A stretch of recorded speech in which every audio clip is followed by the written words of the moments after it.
आज आपण बनवूया फक्त 2 ग्लास तांदळापासून खिचिया पापड। खायला तर सगळ्यांना खूप आवडतात, पण बनवायला खूप अवघड वाटतंय। अशा प्रकारे बनवा, खूप छान पण बनतील आणि 4 पट फुलतील।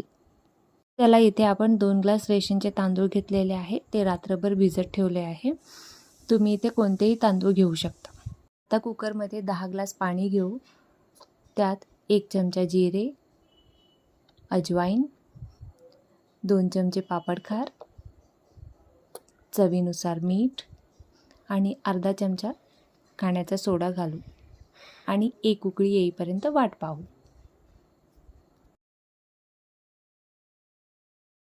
आता इथे उकळी आलेली आहे, त्यात रात्रभर भिजत घातलेले तांदूळ घालून मिक्स करून घेऊया आणि कुकरचे 3 शिट्ट्या करून घेऊया। आता शिजल्यावर घोटून घेऊया, जेणेकरून गाठी होऊ नये। आता त्यामध्ये चवीनुसार हिरव्या मिरचीची पेस्ट घालून मिक्स करून घेऊया। आता त्यावर थोडीशी कोथिंबीर घालून मिक्स करून घेऊया।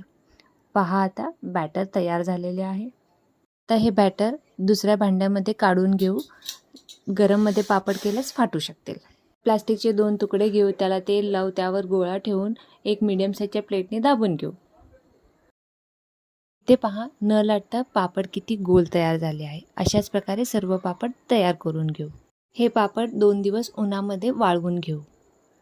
आता हे पापड तळून पाहूया, बघा किती छान फुललेले आहेत।